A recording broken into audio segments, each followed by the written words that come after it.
Barney Frank is going to introduce a bill that would legalize marijuana at a federal level. Ron Paul, a fellow libertarian, though he calls himself a Republican, is going to be co-sponsoring this bill. Social issues. This is an area that liberals and libertarians should agree on, but we largely don't. Why?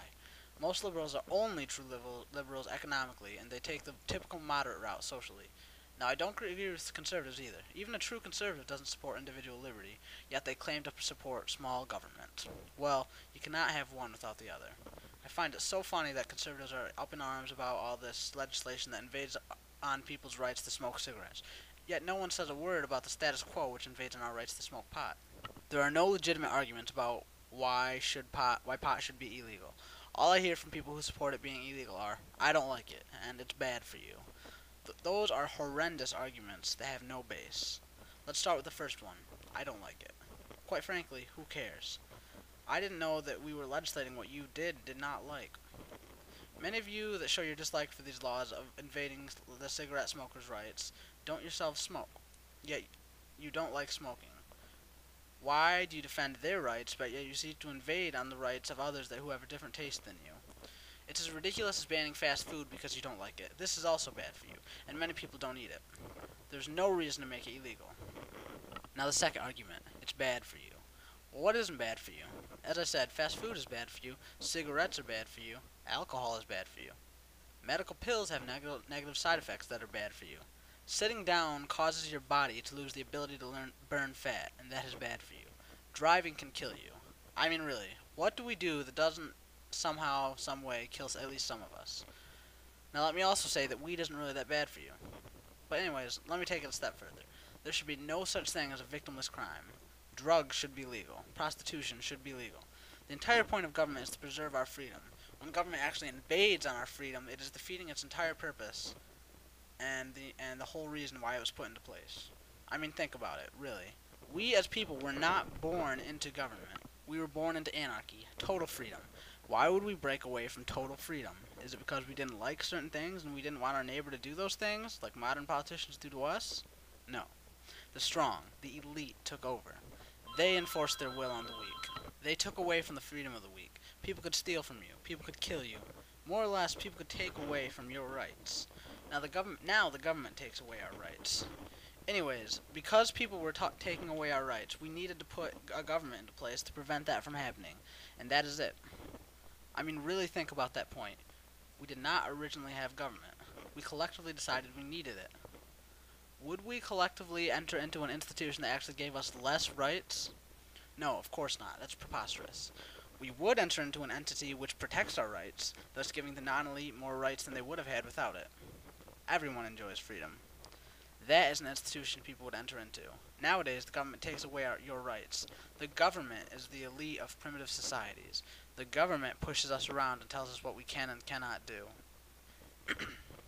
If someone in the privacy of their own home wants to sit and smoke pot, what business is it of anyone else, including the government? If someone wants to do even heroin or any other drug, who cares? I don't even care if it is terribly bad for you. You are choosing to do it because you feel the benefits outweigh the negatives. That is your choice as a citizen, and I respect your ability to choose. Now, I can understand certain restrictions, such as not being allowed to do it around children or around schools or religious institutions, or even in public at all. That is fine. But what someone chooses to do in the privacy of their own home is not the business of anyone but that person. Not to mention the other benefits that go with it. Think of the crime that is associated with drugs. People stealing to pay off drug loans, people killing people that owe them money, people buying bad drugs that are actually worse for you than need be if you were to buy the correct stuff. People ripping others off, basically. If actual stores could sell drugs, this would instantly rid society of all these problems. Not to mention, look at Prohibition. Alcohol consumption skyrocketed during this period. Who is to say that the consumption of, say, weed is not going up as a result of it being suppressed? Nearly everyone I know has used it, and I have to think if it became a normal, mundane thing to use, its usage would decrease. Just look at alcohol in other countries where it is not illegal until a certain age, or at least the laws are not enforced. People have a couple beers with their parents when they are 12 years old. It is a normal part of life, not some crazy, wild thing that you get to do when you turn 21. People don't hit that age and go crazy and become alcoholics. Alcoholism is actually way down in those countries when compared to the United States. When something becomes a normal part of life and is not looked down upon, people are far less likely to get so into it and become addicts. Now, prostitution. If someone without the sexual morals that many of us have decides that he or she can make money by doing sexual actions with other people, that is his or her right.